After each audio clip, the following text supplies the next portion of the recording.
and welcome back to Franklin Covey's twice-weekly podcast on leadership with Scott Miller. 6 years and nearly 500 episodes taped. We're on Tuesdays and Fridays. We curate great conversations with people from all different walks of life designed to make you a better leader. Today, our guest is Keith Ferrazzi. You know him as a seminal author, speaker, coach, and consultant. The world knows him as the author of the book Never Eat Alone. And today, we are interviewing him for a second time this year on his new book just released called Never Lead Alone. The tagline is 10 shifts from leadership to teamship. Keith Ferrazzi, welcome back.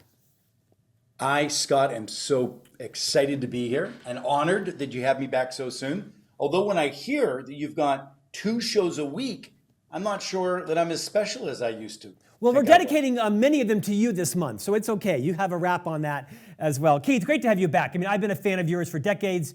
You were gracious enough to come back twice this year because Franklin Covey is so interested in the topic of leadership and teamship. In fact, our CEO and our Chief Product Officer, most of the executive team is reading your book right now. You've just launched this book. I was in Orlando yesterday where I saw it on the shelves of 2 bookstores, one independent bookstore and one at Barnes & Noble. You are making the rounds on making this book a bestseller. Let's rewind a little bit because the world, I think, knows of you from your first significant book, Never Eat Alone. But that was an interesting pivot in a career because before that, you weren't known as an author per se. You had a remarkable academic and professional career where you rewind a couple of decades. You went to school where? Don't be shy. You did a couple of cool things prior to your first book and then talk about what's happened since then. So, poor kid from Pittsburgh who found his way through the grace of some mentorship and some very helpful relationships at both Yale and Harvard Business School. And it was a career climbing the ladder with the grace of, again, amazing mentorship, some beautiful relationships that got me to be the youngest partner at Deloitte, the chief marketing officer of Deloitte, chief marketing officer at Starwood Hotels, et cetera, and an entrepreneur working for some amazing investors like Michael Milken and others. And when I was asked to write a book on that topic, that's what created the book, Never Eat Alone. And the basis of that book was that relationships and opportunities and doors would open if you led with generosity, if you led with authenticity. But it sparked a curiosity in me that asked, for what other reasons are relationships critical in our life? How else could relationships be impactful? And I started to study not broad networks, but I started to study small groups. How do small groups of people working in service of each other transform lives? And the book was called Who's Got Your Back? But what it did is it made me realize how powerful the 3 closest people in your life are to your success.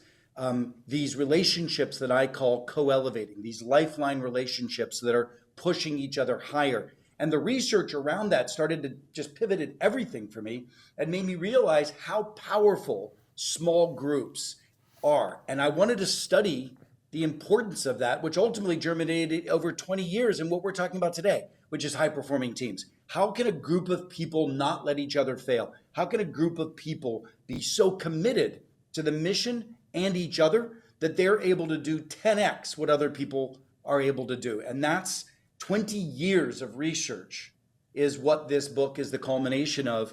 And, you know, I have such deep respect for the Franklin Covey organization and the work you've done around leadership. And the reason I've been so excited more recently, even now than before, about Franklin Covey is our mutual interest in the migration of just focusing on leadership and the interest in focusing on teamship, which has been under-indexed, I think we both believe. Keith, your book, Never Eat Alone, is, one of the top best-selling, most influential books in the last 20 years in the nonfiction space. Fast forward 20 plus years, of all the books you could have kind of capstoned with, why did you pick leadership and teamship? You have your fingers in a lot of different topics. You coach and consult with some of the biggest CIOs, CHROs, CEOs in the world. Why did your sort of divining rod take you to this topic? Well, it's so many different answers to that question, and I'll try to break them down. One of them is in this volatile world that we're living in today, this AI infused world we're living in today, the partnership between humans and technology has never been so important.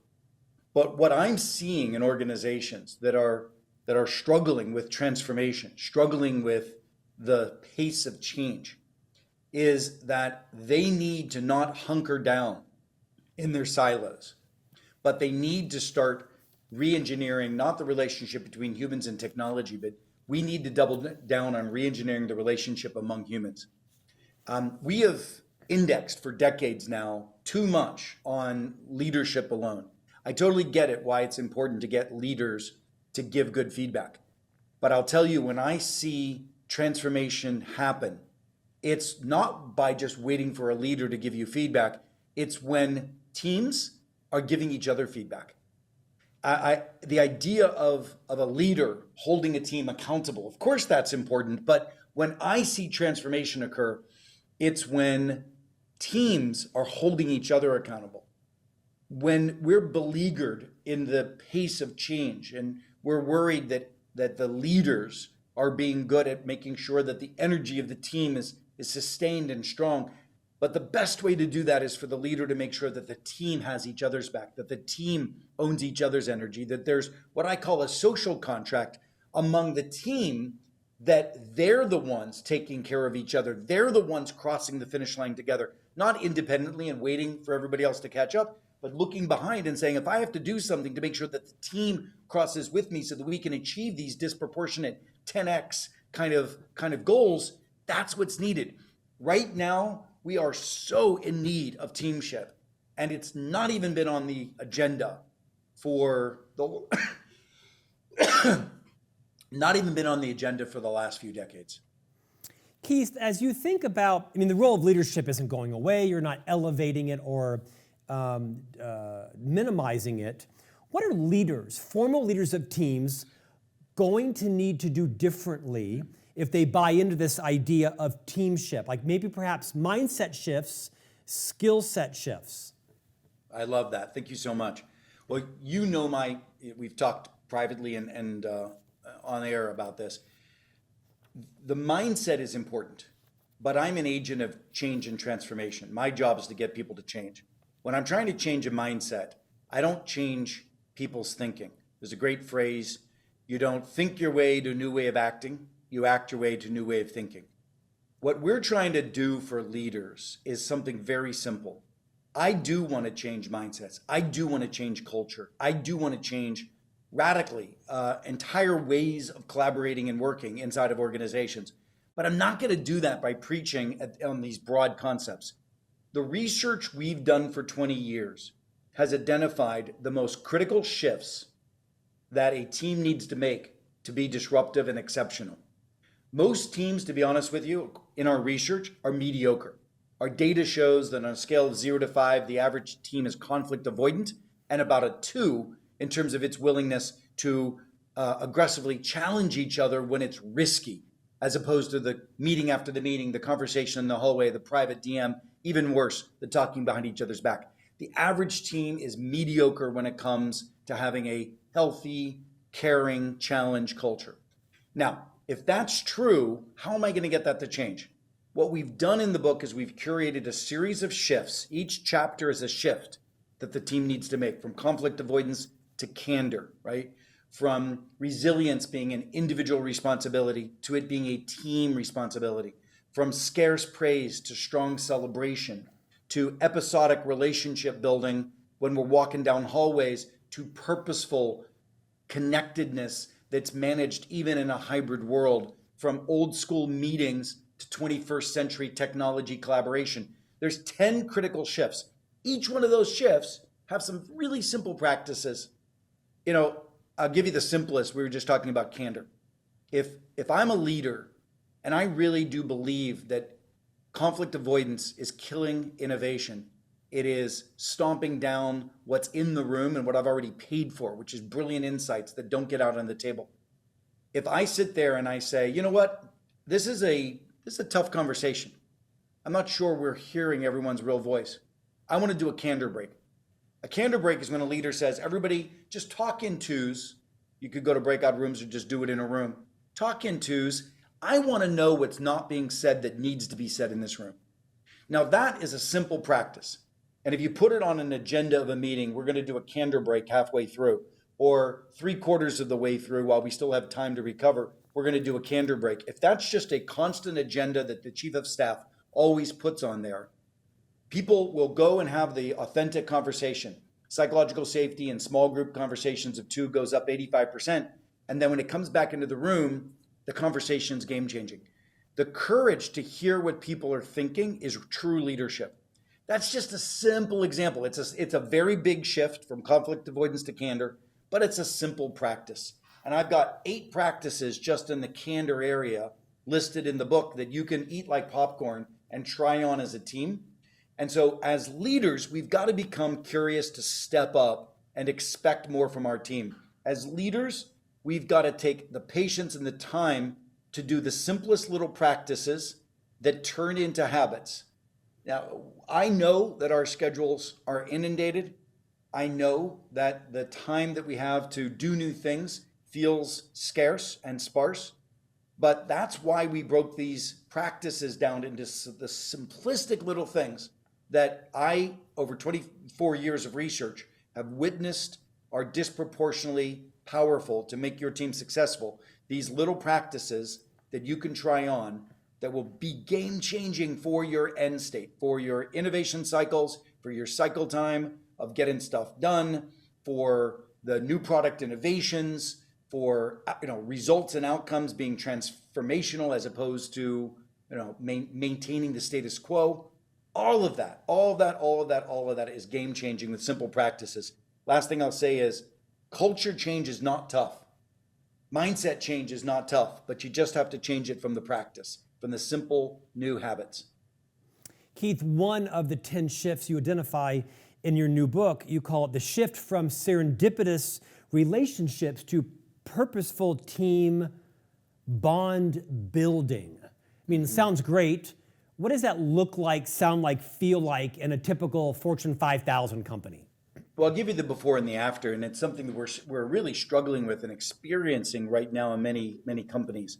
We are struggling with remote and hybrid work, and we're asking ourselves, how do we deal with the fact that when people are remote and hybrid, that we just don't feel as connected? Our cultural elements, our sense of esprit de corps, collaboration, et cetera, is dissipating.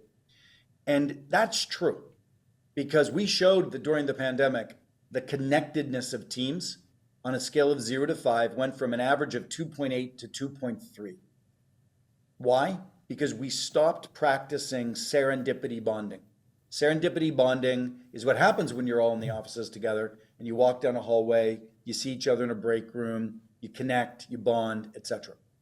Well, as a result, I could see why many executives would say, get my team back to the office. There is another option, and I'm not trying to debate whether you should be in or out of the office. That's a policy discussion, which I don't care about as much as I do re-engineering work.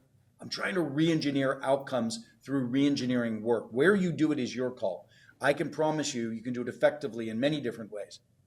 If you start practicing something called an energy check, where let's call it once a month even, once a week would be nice, but once a month even, everybody on the team, not episodically, serendipitously who you bump into, but everybody on the team checks in and says, I'll tell you, my energy these days, on a scale of 0 to 5, it's a 3, because I'm a little worried about my mom, who's got some health issues.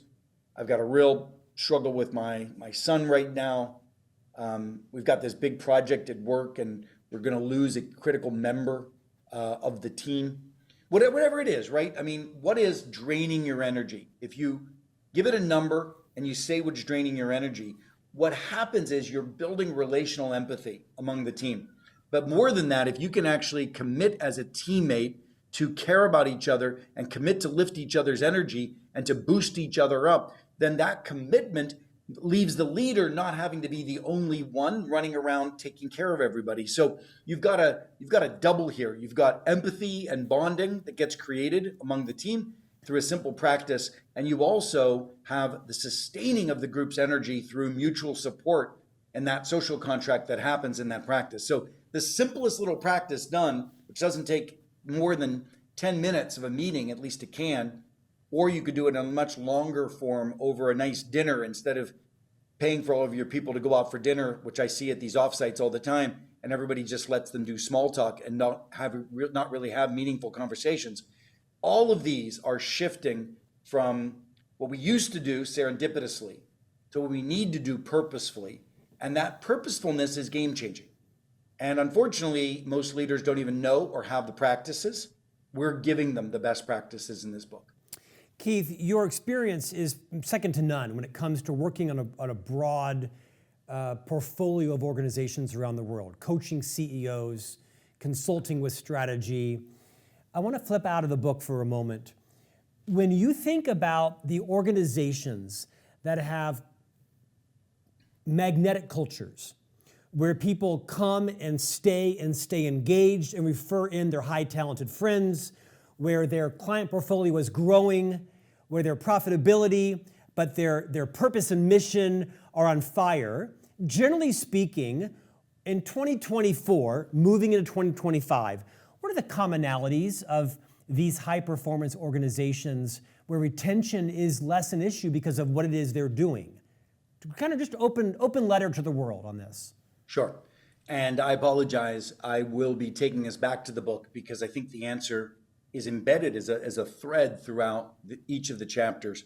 I'm going to use one example of a company that is very much what you just talked about. It's called ELF Beauty, ELF Beauty.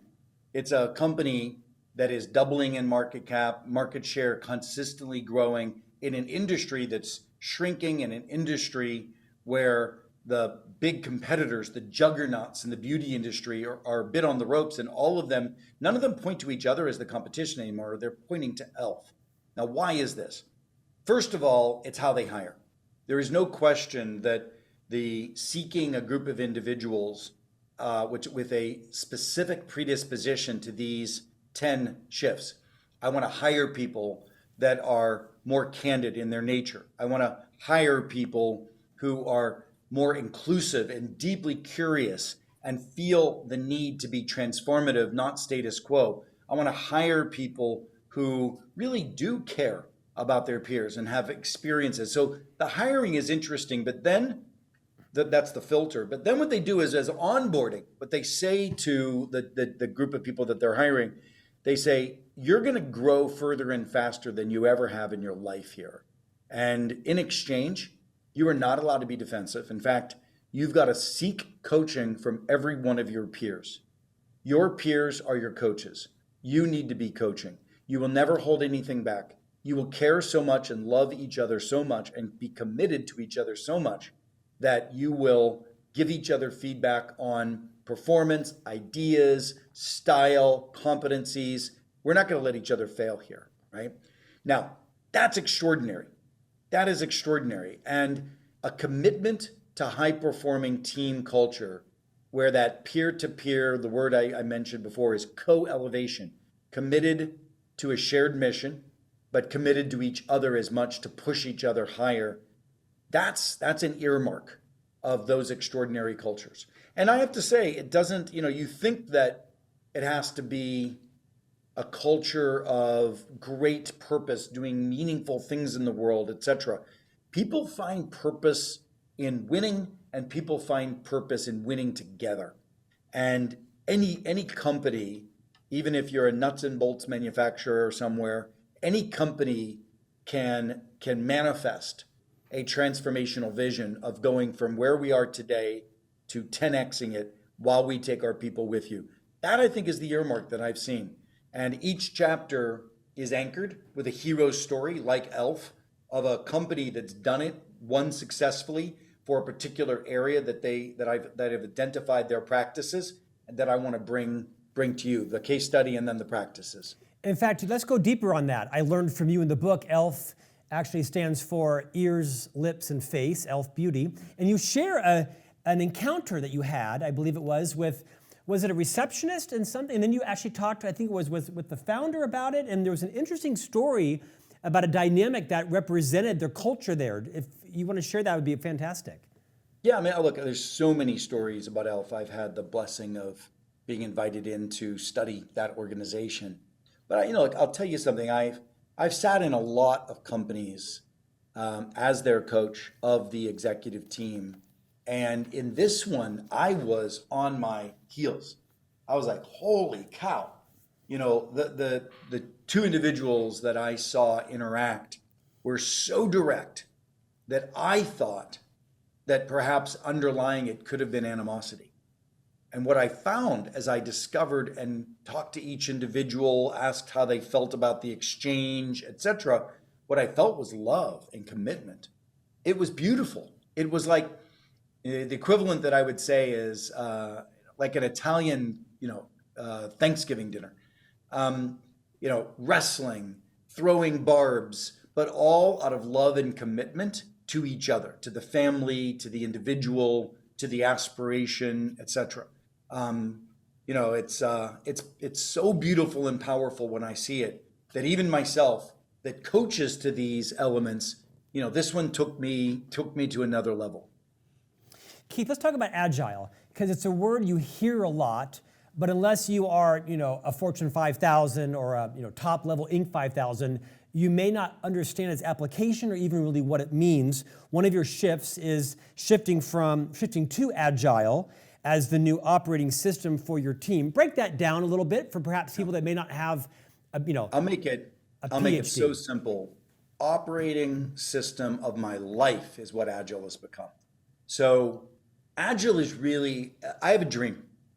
I have a dream that this intellectual property that I wrote about in this book will transform teams in the largest corporations of the world and save millions of families' jobs, and that it will be used as the booster rocket for disruptive companies innovating with entirely new areas inside of the world. And I dream that it will be used by governments on how to work more effectively together across parties. I dream that it will be teamship as a principle that could even help disenfranchised communities, foster kids, and others team up to elevate each other. So I have these dreams, and that kind of a dream is only going to be achieved through truly thinking big, which I'm doing, but then starting small.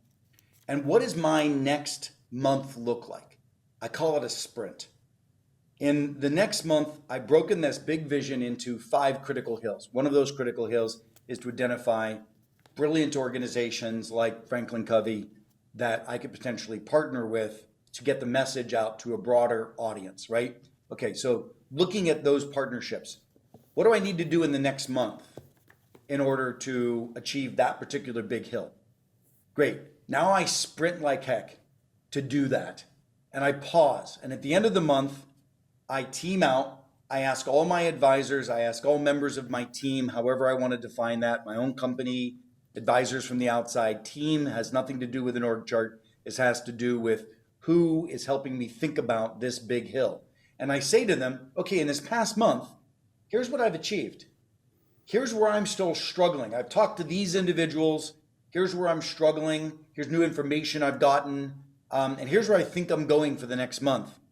And the team beats me up, stress tests me. Here, I challenge you for this. I see this risk. You don't see this risk. What about this? Here's an idea. I'd be happy to help you here. So this process of stress testing at the end of simple, agile sprints in your life on any goal that you have, whatever it is, business, personal, and otherwise, that philanthropic, those simple, agile sprints, stress testing, and then allowing you to step back, take a breath and say, okay, here's what I've learned. Now I'm going to reassess and reboot my next month, always with that eye toward that bigger vision. If you do that and you adopt that in your life, you will always stay on track and you won't veer off. You won't wake up 6 months into a year and realize that we're not going to make the numbers at the end of the year. We're not going to wake up having been stilted and castrated in action and not having moved forward effectively on a dream that you have. How many people have dreams that stay dreams, right? Breaking life down into simple, agile sprints where at the end of it, you bring in all the information that's possible, you digest that information, and you figure out what the next sprint is, always staying on the North Star. That's so simple and it's so powerful. And what I saw is that all of the great companies and the great teams innately practice this agile. They innately practice those agile principles. And that's why they were getting disproportionate outcomes from others. You don't have to like bring in some big expensive coaches or read a ton of books. Yeah, there are simple principles and then practices that you adopt to start believing that agile becomes your operating system. Keith, for the executive leaders, senior leaders, even C-suite members, board members that are listening or watching to our conversation right now, and they appreciate your point of view, your future aspect of where you think organizations must go with new demographics and team members and global competition and the way in which we're now working differently physically. Is there a starting point? Is there, say, hey, this is where you should start? So when you finish this book, this is kind of the first thing you tackle. Is it circumstantial, situational? What's kind of the governing principle of moving from leadership to teamship? Yeah, thank you for that. I think the answer is move to what moves you. In that you read the book, there's going to be a couple of practices that really call to you. I was speaking this morning to an old buddy of mine, used to be an executive at a big company that I coached his team, and now he's the CEO of a middle market, very successful business. And he had a pre-release version of the book and he had read it. And he said, I'm talking to him today, he said, listen, I've already just started picking up the following few practices. I'm absolutely practicing stress testing. I've replaced anybody who was about to do a report out. I've said, listen, we're not doing your report out on your initiative. We're going to make sure we stress test it. So everybody pay attention, because when we're done listening to what she has to share, we're all going to break into small rooms and say, what are they missing? Where we challenge them? What innovations would you offer, ideas, and any offers of support or help? So you've squeezed the juice out of the entire team every single time a critical initiative is reported. And that person's elevated further and faster because they get the benefit of the team's coaching. And then the other thing they might pick is, I'm going to do the energy check idea that you were suggesting. Both of those really resonated with me. One is relational, and the other one is around collaboration. And by the way, I'm also going to do a little bit more collaboration in asynchronous documents, because meetings are a real downer for organizations trying to make stuff happen fast. And if you show up in a meeting and start having a dialogue, it could take 2 or 3 meetings to finish the conversation. If you ask people in advance of a meeting, go into a Google Doc or Teams and write, here's what I think the real problem is we're facing, and here's what I think is a bold solution. And everybody reads everybody else's answer, and then we come into the room, we could land the plane in one meeting.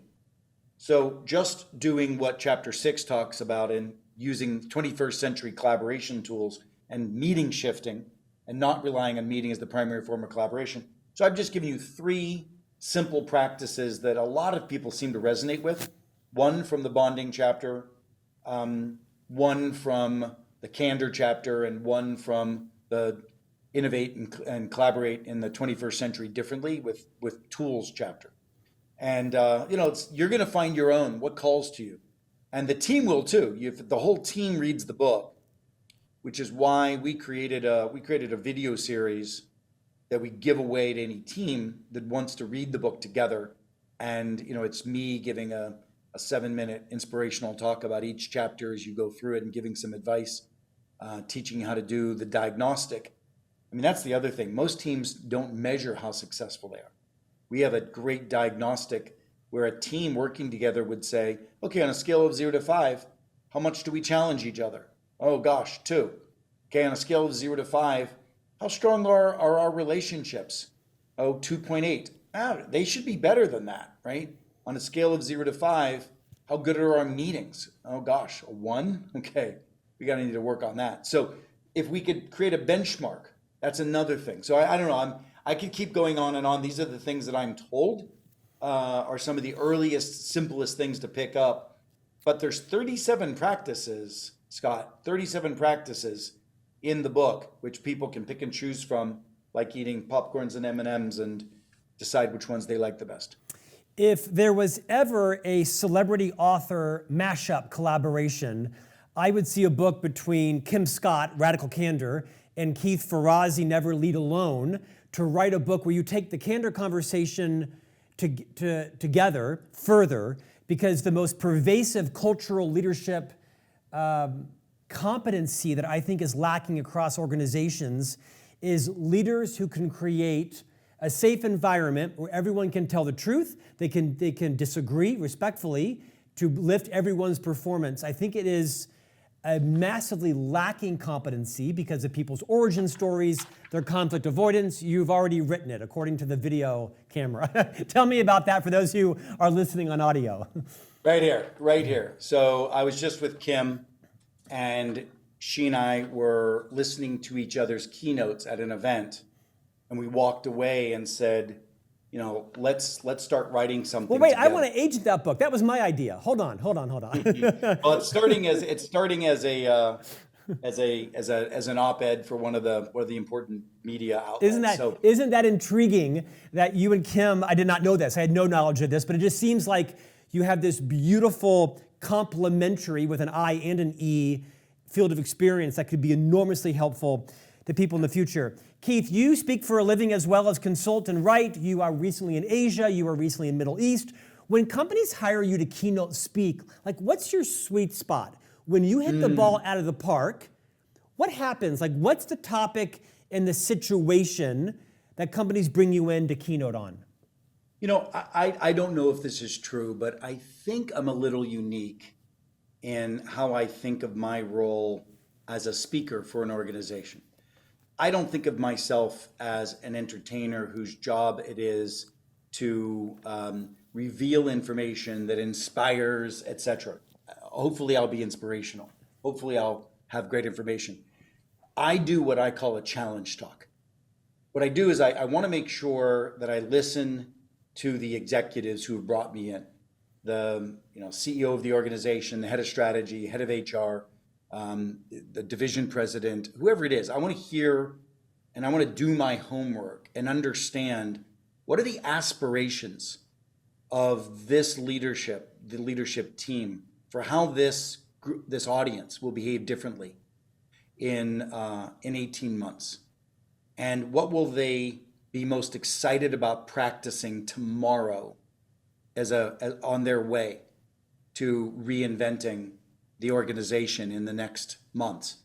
And I stand in front of that audience picking and choosing from all of the practices and the insights that I know about high performance teamship. And I make sure that every single person in that room sees themselves as a leader in the transformation that will meet the aspiration of the executive that's hired me. And that every single person is aiming at the aspiration of that leader and what they need to do to lead. The great thing about Teamship is that it's not organized around org charts. It's in service of any individual with a vision on how they're going to achieve transformation and the need to build a team that will achieve that no matter where the boundaries of the organization are, cutting across silos, etc. So I believe that my role is the inspirer of individual and collective change in the room. And I consistently hear that I'm a real agitator and an activator for transformation in individuals. Just the other day I was giving a talk, and it happened to be large top leaders of the organization, and I said, listen, you've got tonight's dinner to find the 3 most important teammates to begin to enact what your vision is for how you think you can meet what the CEO said is the direction of this company. So what's your vision? Who's your team? And how do we use this meeting that's created right now to begin to initiate and activate that? And that could be virtual or physical. This one happened to be physical. So I think what I do is I do challenge talks. I do challenge talks that are leading and driving to real action, leveraging all the tools of the 5 books that I've written. And in fact, number 1, New York Times bestselling author Keith Ferrazzi, your most current book is called Never Lead Alone, 10 Shifts from Leadership to Teamship. Thanks for your time today. Scott, it is always a pleasure, a real blessing. Thank you. And we'll see you back here next week for a new conversation on leadership.